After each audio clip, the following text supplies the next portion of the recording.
Hey guys, welcome back to my channel. It's me, Kagem. Okay, so today's original video was supposed to be about Chanel, aka the Night King from Game of Thrones. I was going to talk about and tell you guys my actual proper wish list that I'd written in my spreadsheet in Excel because a woman is organized here, and now everything has gone out the window after I went on Fendi's website. Okay, nightmare, guys. I can't even put all of my thoughts in my brain because I have so much I want to discuss. I have seen what I think is the bag of the year, the luxury bag of the year. I know it's too early to be having these discussions, but this is the most heart-stopping, stunning, gorgeous bag ever for 2020 at least. It is absolutely stunning. So we're going to be talking about the Fendi Peekaboo Iconic Mini, and it is an exotic. It's in python leather. If you like this kind of thing, you like shopping, you like luxury stuff, make sure you subscribe to my channel. We really need to talk about it in detail. Watch the whole video because I have a lot of opinions and I need to know yours. I have so many things I want to tell you about this bag. Oh my goodness, but I won't bore you to tears with the spec. I will put the link in the description below to the bag itself. And let me just show you here super quick. Oh my God, there it is. It's so stunning. I can't. Okay, so it's the Fendi Peekaboo Iconic Mini. It's in python leather with graduated colors. That's what Fendi's website says. It's so gorgeous. It comes in a kind of a lilac kind of color, and then it graduates downwards. So you can see here like that, and then it graduates down. It's absolutely stunning. I love this bag. I think it's so unique. It's so different. It is so different. And that's the thing. I'm not one of those people who's like, oh, I can't have a bag that everyone has. By the way, I'm not like that. And I hate that kind of snobbery. But I do like bags that are a bit, edgy, a bit different, that feel very feminine but raw. I'm not into the whole ooh, masculinity but femininity kind of thing. No. I'm really into femininity. I like it when it's raw and textured and glossy. And this bag, oh my goodness, Sylvia wants me to take my wig off right now. Okay, so I can have this bag. She's out of control. It's so stunning. So it's made in Italy. It's made from python leather. Yeah, python leather, made in Italy. It has tones of gray, lilac, and pink. Oh my goodness. And I think the inside, I believe they said the inside is, yeah, it's 100% python leather on the exterior, and the interior is lamb leather or lambskin. Guys, this bag, let's talk about this bag, okay? I mean, what do you guys think of it? What do you think? Am I mad for loving this thing? Because I think it's so stunning. And when I was looking at it, and then I tried to basically find it on Instagram to see if anyone's actually purchased it. And like a dummy, I did see someone who seems to have purchased it. It doesn't look like a replica. But then I forgot the profile, but whatever. And it looks stunning. It looks like it can be worn with monochrome, with neutrals. It can be worn, to me, seems like it can easily go with neutrals, with black and white. It can go with, maximalist prints. It looks like it can go with everything. It can be dressed up, it can be dressed down. This bag is it. Now, in terms of the pricing, in pounds, it's I believe it's 4,000 and something. It's £4,690, and in euros it should be 4,500 euros. I don't have a USD number for this bag at the moment, but those are the prices that I know for pound and euro. I think this bag is unique. I think there's something about it that seems driven to succeed to me. It seems like a bag for a woman who knows where she's going, she knows her destination. And to me, it's just, yeah. I think it could have been cool if it had been a little bit bigger, maybe the medium size of the Peekaboo, but I can see where they're going with it. It's small, cutesy, very feminine, but very raw and edgy. I love this bag. I think it's breathtaking. And at the end of the year, okay, if you're still subbed to this channel, which I hope you will still be subscribed, I'll be doing bag awards, okay? And you guys all have to tell me which bag should be bag of the year. But so far, I can see my vote right here, okay? This bag is everything. Love it to bits. It's absolutely stunning. So originally, I wasn't actually going to do this video and to talk about the Fendi Peekaboo Mini in python leather, because I feel like there's been a kind of shift in how people talk about exotics. I remember my first experience ever having an exotic, and it was a Lulu Guinness bag. Okay. And it was so cute. And it was like this pink snake skin embossed leather bag. I sold it though, but it was really beautiful. It was like hot pink.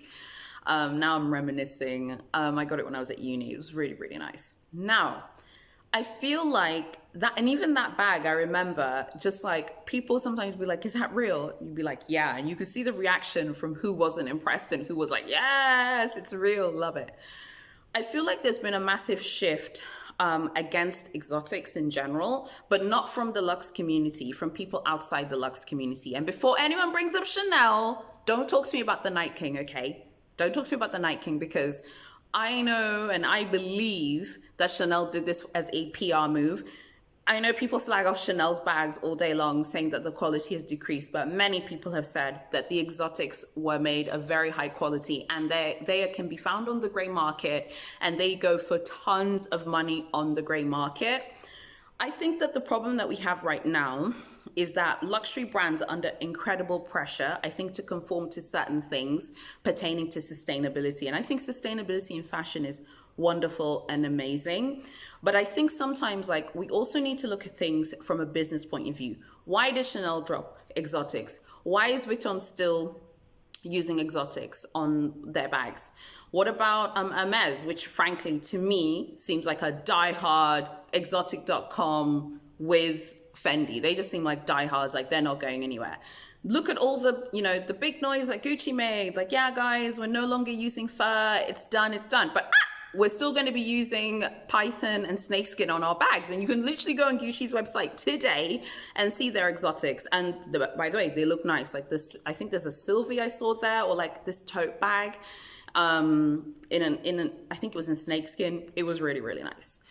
So my thing with exotics is like the shift that some brands have taken to like discontinue exotics, but other brands keep going. That says two things to me. In general, I think the market for exotics is there and people want them. Like, for example, even getting an alligator Birkin is hard. There was a woman on Instagram a few years ago. She was anonymous, but she posted like all of her furs, her exotics. She was literally, I do not give an F about anything. And I love the kind of unapologetic vibe that exotics have. I love that Fendi's kind of like, oh well, we're gonna keep making our bags for as long as people want them. Because even just like notwithstanding this one, there was a stunning green lizard Peekaboo Mini. There was I think it was a croc Fendi baguette. And I've said before, I don't like the baguette. And then now I'm there looking at the baguette like, in the exotic, it looks really nice. So I think the biggest question that I would ask for you guys, like, why have like exotics become quite politicized in that kind of sense, in terms of why do people feel really judged if they have exotics or if someone has exotics? I saw this comment on a very famous like luxury YouTuber's page from a while ago. Someone was like, oh, I can't believe you purchased like, I remember those rabbit fur trainers from Gucci from a few years ago now, because obviously they don't use rabbit fur anymore, but they use snakeskin. So someone was saying, how can you like them? Oh my gosh, like I've lost so much respect for you. I might even unsubscribe to your channel. And I was like, why are people getting so bent out of shape? You watch a luxury YouTube channel of which someone is talking about calfskin bags. Okay, a calf is a freaking baby cow. Okay, it's a baby, or like a little child cow, whatever the proper nomenclature is. And, a lambskin, we all know what lambs look like here. I mean, why are people so like, why do people feel so entitled and judgmental over someone else's purchasing decisions? I understand if exotics aren't your thing. I completely respect that. I'm talking about people who are more than happy to buy like a calfskin bag, but then judge someone who has a lizard Peekaboo Mini or a python bag. I believe Saint Laurent also still uses crocodile. I think they have like their croc embossed leather bag for for the sunset line, because I did post that in a video before, and I really like that one. I think you can get that on Selfridges as well. So I just want to know, like, what you guys think. If any one of you doesn't like exotics, but you're okay to have a civil conversation about it, send me an email or send me a DM on Instagram. I'd love to just know your opinion in a very non-judgmental, non-angry, civil, diplomatic way. I feel like 2020, 2019, like, it's impossible for people to have discussions without yelling, without people getting hurt, without people being angry. I had that Lulu Guinness bag in snakeskin. It really did kind of elicit different reactions from people, some that were positive and many that weren't, but many that were. And I feel like people who like exotics, it's kind of like a little tribe within the luxury like shopping community in general, because there is this kind of feeling of, oh my gosh, that bee has the Hermes alligator Birkin, oh my goodness, or that person has the Fendi, Peekaboo in lizard. So I think my just general point of this is I love exotics. I think I should just put it out there. I love them. I think they're beautiful, stunning, raw, gorgeous, particularly when they're made really well. I think Silvia Venturini Fendi obviously loves them because she hasn't bowed to the pressure that other brands have. And maybe because it seems like Fendi will still remain kind of family operated, even though it's part of LVMH. Who knows the future of exotics? Where do exotics lie? I think the future for exotic sales is still very bright because they're very popular in China, they're popular in Asia, they're popular in the Gulf and in Russia. And those are the most important luxury consumer segments in the world, whether people like it or not. Local segments in the West are important, but ultimately Asian, Middle Eastern, and Russian clients really do buy a lot of inventory and stock from these brands. So I would love to know what you guys think about exotics. What do you guys think about the future of exotics, and what do you guys think about how people give opinions about exotics? Do you think it's fair to like unsubscribe to someone's channel because they bought rabbit fur trainers, if that's something that you're really against, but you're okay wearing leather? What do you guys think is the line, or isn't there a line? At any rate, that Fendi Peekaboo Mini is the business, okay? And it's completely changed my spreadsheet. If you like these videos, don't forget to subscribe to my channel and hit that bell, and I'll see you in my next video.